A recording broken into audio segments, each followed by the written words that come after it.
अस्सलाम वालेकुम जी। आज का लेक्चर हमारे पास है अ रेजिस्टिव लोड थ्रू एसी।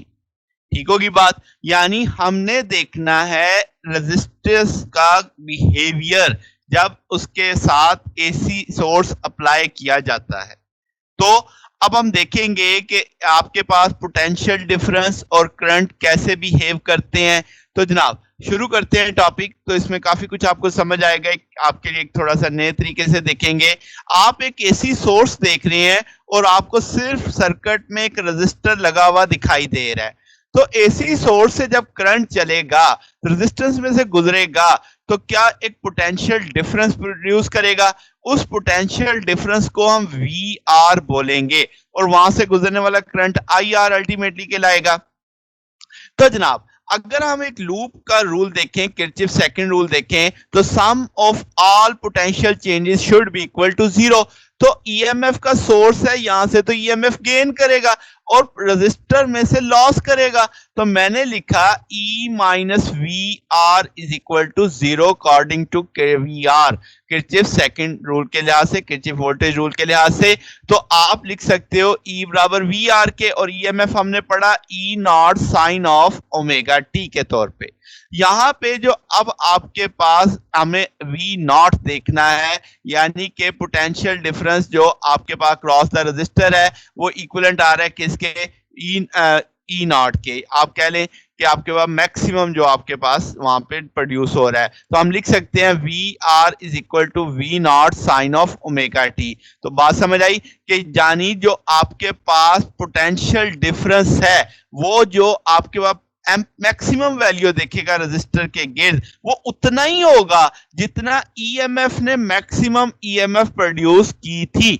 बात समझ आई। यानी रजिस्टर मैक्सिमम उतना ही पोटेंशियल डिफरेंस बना सकता है जितनी सोर्स ने मैक्सिमम ईएमएफ प्रोड्यूस की थी। तो ये इस बात का मकसद था। तो वी आर बराबर आ जाएगा किसके, V not sine of omega T के।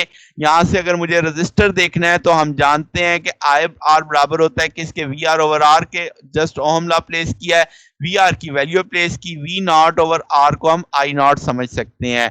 तो इक्वेशन 2 बन चुकी है। इक्वेशन 1 हमारे पास पोटेंशियल डिफरेंस आ रहा है क्रॉस रजिस्टर, और आपके पास इक्वेशन 2 करंट आ रहा है थ्रू रजिस्टर के तौर पे। ठीक होगी बात। अब अगर मैं इन दोनों रजिस्टर्स का ग्राफिकली देखा मुआयना करूं तो आप देखोगे दोनों क्वांटिटीज इन फेज हैं। यानी जब वोल्टेज पोटेंशियल डिफरेंस जीरो है तब आपके पास करंट भी सर्किट में से जीरो है। तो जैसे जैसे रजिस्टर के क्रॉस पोटेंशियल डिफरेंस बढ़ता जाएगा तो उसमें से करंट की मिकदार भी बढ़ती चली जाएगी। तो दोनों एक साथ मैक्सिमम वैल्यू तक पहुंचेंगे, दोनों एक साथ मिनिमम वैल्यू तक पहुंचेंगे। तो इस टर्म को मैंने नाम दिया कि जनाब आपके पास करंट और पोटेंशियल डिफरेंस इन फेज है। ठीक होगी बात। तो जनाब अब आपने इस चीज को हम एक और तरीके से भी समझ सकते हैं, that is called phasor diagram. अब ये फेजर डायग्राम क्या होती है, ये इसी इन फेज आपके पास दो जो आपके पास टाइम वेरिंग क्वांटिटीज है उसको समझाने का एक तरीका है, that is called phasor diagram. अब फेजर क्या होता है जनाब, आप एक ओपन एरोज लगाते हैं, यानी एक देखते हैं और उनको एंटी क्लॉकवाइज रोटेट करते हैं, उनकी कोई ना कोई एंगुलर फ्रीक्वेंसी होगी, वो सारा किसके लिहाज से देखेंगे, ओरिजिन के लिहाज से देखेंगे। अभी हम एग्जांपल देखेंगे तो आपको ज्यादा अच्छा समझ आ जाएगा। इन फेजर की दो प्रॉपर्टीज होती हैं कि इस फेजर की जो लेंथ बनानी है मुझे वो रिप्रेजेंट करेगी या वो प्रोपोर्शनल होगी किस चीज के, maximum value of alternating quantity के। यानी जो जिस अल्टरनेटिंग क्वांटिटी को जिस फेजर से मैं रिप्रेजेंट कर रहा हूं उस फेजर की लंबाई आपने उस क्वांटिटी को देख के बनानी है। ठीक होगी बात। तो अब इसी तरीके से जो उस फेजर की प्रोजेक्शन साया आएगा वर्टिकल एक्सिस के ऊपर, वो मुझे उसकी एट दैट इंस्टेंट उसकी वैल्यू बता रहा होगा। क्योंकि अल्टरनेटिंग है ना, हर लम्हा वैल्यू बदल रही होगी तो हर लम्हा प्रोजेक्शन भी चेंज हो रहा होगा। तो इंस्टेंट टू इंस्टेंट हम उसकी वैल्यू देख सकते हैं अगर मैं उस फेजर का प्रोजेक्शन वर्टिकल एक्सिस पे स्टडी करता रहूं। तो ये दो बातें हम ज़हन में रख के हम चलते हैं जनाब। इसको अपनी दो क्वांटिटीज जो कि पोटेंशियल डिफरेंस और करंट है जो वेरी कर रहा है, उसको हम इन फेजर डायग्राम की मदद से समझने की कोशिश करते हैं। तो जनाब अब मेरे पास जो टाइम वेरिंग क्वांटिटीज हैं वो है वी आर और आई आर। यानी आपके साथ पास ये फेजर से हम कैसे जाहिर करेंगे? तो आप देखो यहाँ पे येलो कलर में आपको वीआर दिख रहा है, ग्रीन कलर में आपको आईआर दिख रहा है।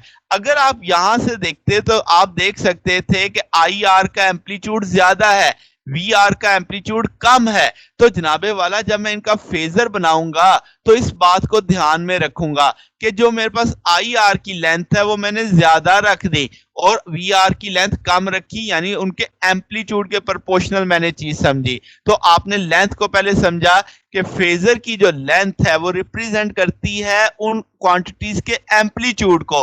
अगर लंबाई ज्यादा है तो इसका ना एम्पलीट्यूड भी ज्यादा होगा, जैसे आपने इस केस में समझा वीआर और आईआर के केस में। अब चूंकि हमारे पास जो केस था दोनों आपके पास सेम इन फेज थे, तो इसका मतलब दोनों एंटी क्लॉकवाइज घूमेंगे और दोनों की स्पीड सेम होगी, तो दोनों के लिए ओमेगा मैं सेम मान लूंगा। क्योंकि इन फेज होने के नाते इन दोनों ने एक साथ मैक्सिमम वैल्यू तक पहुंचना है, एक साथ मिनिमम वैल्यू तक पहुंचना है, तो इसका मतलब इनकी एंगुलर स्पीड आपकी से इक्वल होगी, यानी आई आर और वी आर की एंगुलर स्पीड इक्वल होगी। और इसे हम एंटी क्लॉकवाइज रोटेट करके समझते हैं। ठीक होगी ये बात भी। प्रोजेक्शन अगर आप देखो तो आप देख सकते हो कि वी आर की प्रोजेक्शन वर्टिकल एक्सिस पे दिखाई जा रही है, आई आर की प्रोजेक्शन दिखाई जा रही है। तो ये इस इंस्टेंट पे इसकी वैल्यू मुझे पता चलेगी, वी आर की और आई आर की। बात समझ आ गई? तो जनाब इस तरीके से हमें आपके पास उस इंस्टेंट के लिए हम देख सकते हैं कि उसकी वैल्यू इस इंस्टेंट टाइम पे क्या वैल्यू है।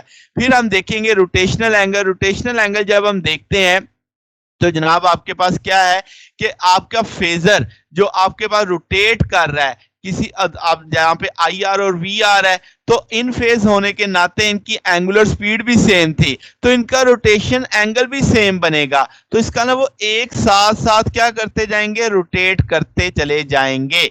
तो जनाब ये आपने देखा इसके मामले में कि आपने रजिस्टर में अगर हमसे पूछा जाए कि जब एसी सोर्स में रजिस्टर लगा होता है तो क्या होता है, तो आप कहेंगे वहां पे पोटेंशियल डिफरेंस और करंट में कोई फेज डिफरेंस नहीं होता। यानी जैसे जैसे उस रजिस्टर के क्रॉस पोटेंशियल डिफरेंस बढ़ेगा वैसे वैसे करंट भी बढ़ेगा, जैसे जैसे आपके पास पोटेंशियल डिफरेंस कम होगा करंट भी कम होगा। That is in phase concept. तो आपने उसमें ये बेसिक चीज जो मुद्दा था वो ये समझना था। तो इस टॉपिक में बस इतना ही है। अगर आपको इसमें कोई बात पूछनी हो, कोई डाउट हो तो आप उसे कमेंट्स में पूछ सकते हैं। वीडियो अच्छी लगी हो तो वीडियो को लाइक कीजिएगा, दोस्तों के साथ शेयर कीजिएगा। बाकी इंशाल्लाह फिर नेक्स्ट देखते हैं। ओके, अल्लाह हाफिज।